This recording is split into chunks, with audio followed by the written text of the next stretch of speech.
This one's going to be fun. Not for our Texas viewers, but I'm going to talk about Texas in a second. Arkansas splattered Texas all over Fayetteville yesterday. The final was 40-21, and we have not used the term splattering a whole lot this year. I save it only for the most special of occasions, and this was a splattering. This was a wood chippering, and the wrong team was favored. Really, when it comes down to it, rarely do you say a touchdown favorite, wrong team favored, but in retrospect, when you look, if they played this game again tomorrow, I don't doubt that maybe an odds maker could still install Texas as a favorite.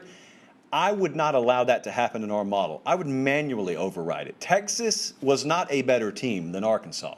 And so this was an incredible environment. There were a lot of dynamics. We're gonna unpack it here because you need to be paying attention to this. I don't care if you're not an Arkansas fan. There are a lot of places out there that need a lesson from Arkansas right now. They are telling you how to do it. And by it, I mean run a successful program and build it the right way. And a lot of you want to microwave it. A lot of you think you can market and hashtag your way to success. That's cotton candy. They are cooking the steak. They're grilling the steak right now. Watch. Just shut up for a second and watch how they do it because they're trying to show you. They, to show you how thorough this domination was, had 5 different players, did the Arkansas Razorbacks, run for 44 or more yards. I think they had 4 or 5 of them with rushing touchdowns. The final rushing statistics, you ought to put crime scene tape around what I'm about to say. 47 carries, 333 total yards. That's good for 7.1 yards per carry. I was over on Hog Sports earlier today, which is our Arkansas 24/7 site. And I was asking, because I was watching this replay this morning on the flight home, and I had the earbuds in, but I mean, you can hear a little bit. You got the playing engine and all that, so it's kind of hard to tell if you're hearing what you think you're hearing. It sounded to me like the most electric environment that I've ever seen at an Arkansas game.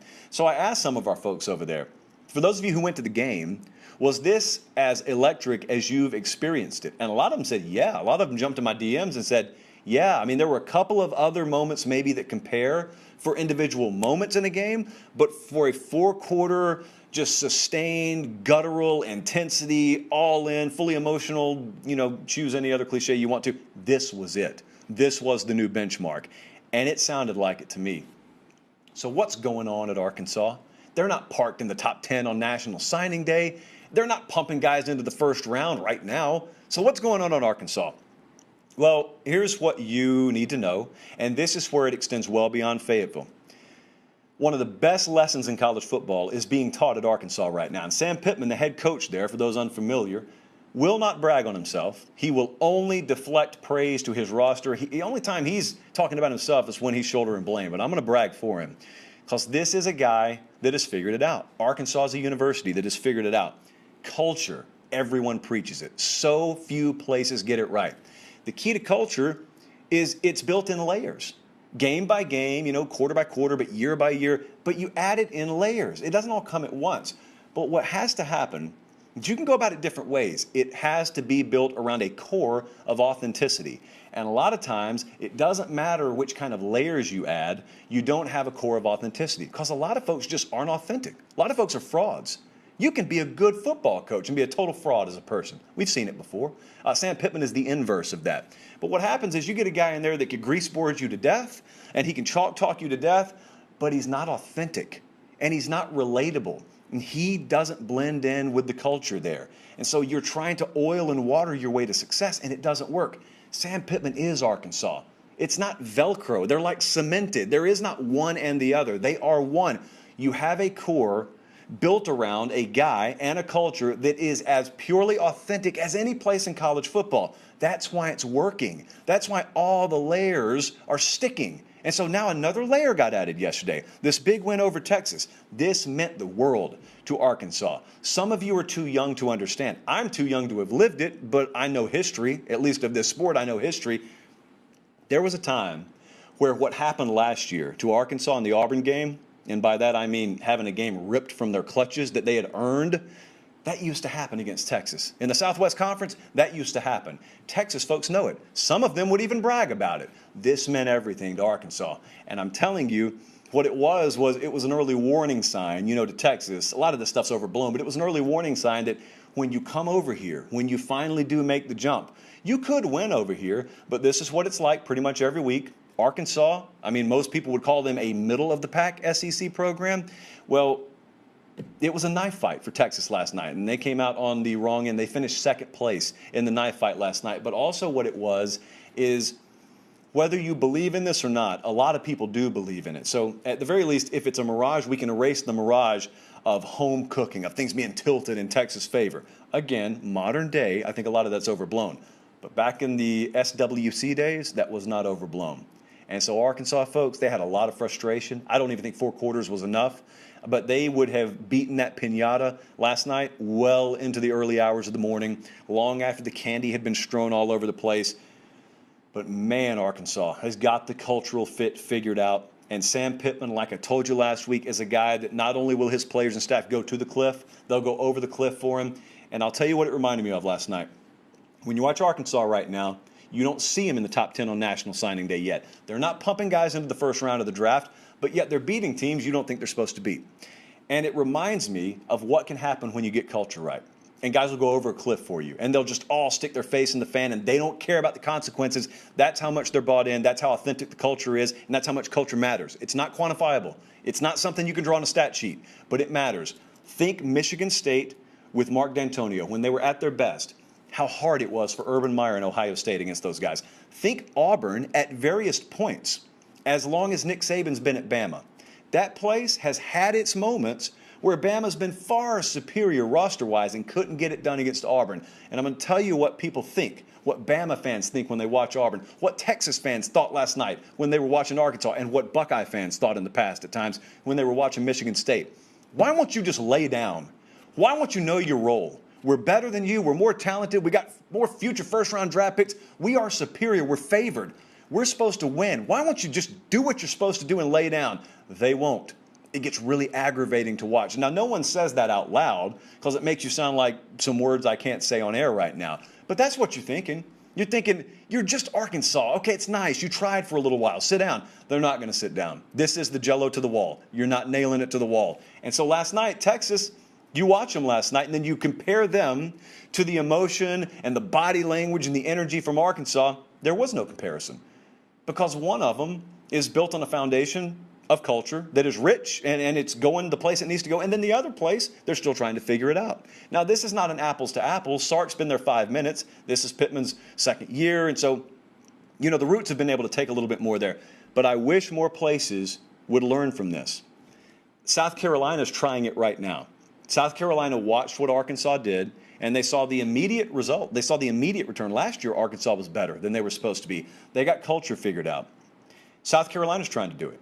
They hired a guy in Shane Beamer that, much like Sam Pittman, doesn't feel like he'd be a fit anywhere else. But it doesn't matter. That's the uniqueness of college football. My fit could be a duck out of water at your place. In the NFL, a job's a job. In college football, it's more than a job. It's about blending in with the culture. And Sam Pittman fits perfectly. He is a puzzle piece fitting into Fayetteville, Arkansas. Hopefully Beamer is that. But there are a lot of places out here that are in need or are about to be in need, wink, wink, that could learn from the criteria that Arkansas used. And it also goes back to that underrated question all the time in college football. You lose a game or you finish 4-6 or 4-8 or whatever in a season. And everyone wants to ask, well, if not now, then when? They're about to ask this at Nebraska if they fire Scott Frost. Well, if not him, then who? The next guy. The next guy. Trey Biddy, who is over at hogsports.com, he does a feature after every Arkansas game. It's called Walk and Talk. And it's a really good feature. I always watch it after Arkansas games. He did the best one, in my opinion, he's ever done last night.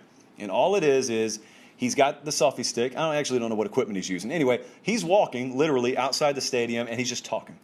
It's on YouTube. It's on there right now if you want to go watch it. I would strongly encourage you, even if you're not an Arkansas fan, go watch it because he gets it. And he was explaining how people there get it. But what he did was he laid out all these upsets and all the embarrassment, like when Western Kentucky came in there and won a few years ago, all of that. And he said tonight was so emotional because the context was key. We were remembering all that and then looking that after we hired these guys, these hotshot former coordinators, up-and-coming head coaches, and it didn't work out, we hired a guy that no one else wanted, Sam Pittman.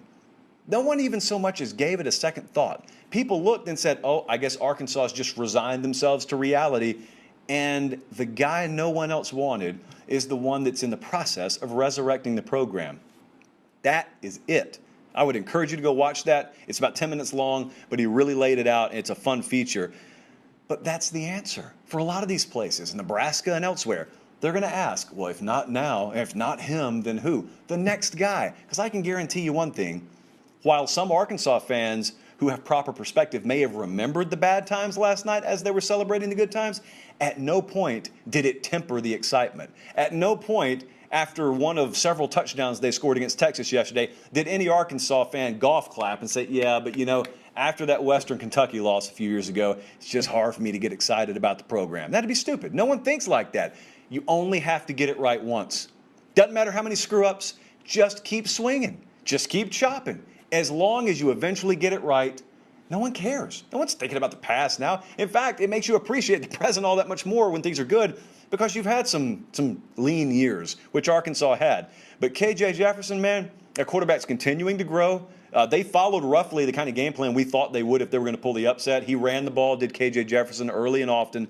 Next up, Arkansas has Georgia Southern. I'm not crazy about the opponent. I'm not crazy about the placement right there sandwiched between Texas and Texas A&M, a game which we are strongly considering going to in Dallas in 2 weeks, by the way. But they're favored by, I think, about 3 touchdowns. So same question for Sam Pittman. This is not a flawless team. Please don't mistake me, and please don't make the mistake of ranking Arkansas in the top 10 this week. Arkansas is a good team that is rapidly improving. Do not make the mistake, as we've all been prone to do in the past, of overrating them right now and then having them lose a game or two, which they're going to do. They're not at that level yet. This is still a process, still a work in progress. Don't rate them high, have them lose a game, and then trash them. It's not the way you should be handling this program. This is not a top 10 team yet, but it is a team that is better today than they were this time last week, and they were better this time last week than they were 2 weeks ago.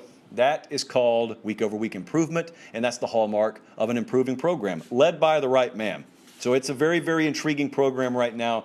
If you got some stock out there and you want to buy, Arkansas is a program to buy. Listen, Texas right now, by the way, and by they I mean Steve Sarkisian, they entered into what I thought was not worst case scenario, but it was a threat and it was a fear I had for them. And that is choosing a quarterback, Hudson Card, and then getting into the season. And because they're just not loaded for bear yet. They are not fully prepared to run everything Sark wants to run. They had what I call crowbar and the spokes threat about them. And that's an all or nothing, feast or famine sort of deal. Last week, when Texas played Louisiana, they were 8 for 10 on third down passing. That's not sustainable. And so while it was good for last week's result, I kind of tried to warn you on this program, there's going to come a time where they don't execute at that level. And what happens in an offense like that, where everything is built on precision. Mac Jones played good enough to win his first NFL game today because he exercises that talent, precision. If you don't have it, then you don't slow down. It is crowbar into the bicycle spokes, and you just fly over the handlebars. You don't slow down. It just grinds to a halt. And that's what happened yesterday. There were some really, really bad numbers in that game. Texas had 118 total passing yards in this game yesterday. So it was bad. But now, moving forward, they yanked Hudson Card in that game too late, according to many, and they brought in Casey Thompson, and they popped a couple of scores. Now, you could argue that's after the game was already out of reach, or you could argue it should have been done a little bit sooner to try and salvage a game, which Texas still technically had a shot to win. The bottom line is we're 2 games into the season. There's a long way to go. And now after you lose, what did we talk about throughout the entirety of fall camp? When they lose is when it'll get real. As long as you win, even people who disagreed with your initial quarterback decision, they're not going to chirp. They're not going to run their mouth. No one runs their mouth when you're winning. But now they lost pretty convincingly. And so they got to get ready for Rice. Number 1 rule on the show, better not lose to food. So you got Rice coming up, but then it gets real in a hurry. They got Texas Tech at TCU, Oklahoma State. It does not get any easier. They got a treacherous Big 12 schedule. And now you've got people questioning your decision-making at quarterback. And it doesn't necessarily limit itself to just fans or media. It could be in your locker room. I'm not speaking firsthand now. I'm speaking purely hypothetically. That's the biggest threat for young coaching staffs. make a decision, it doesn't immediately produce fireworks, and people start questioning you, because that is the natural tendency of human beings. But good win, man. Congratulations for Arkansas. Really happy for those folks. As I tweeted last night, if I do not see an Arkansas game in person this year, I will consider it a personal failure. So we are working on that even as we speak.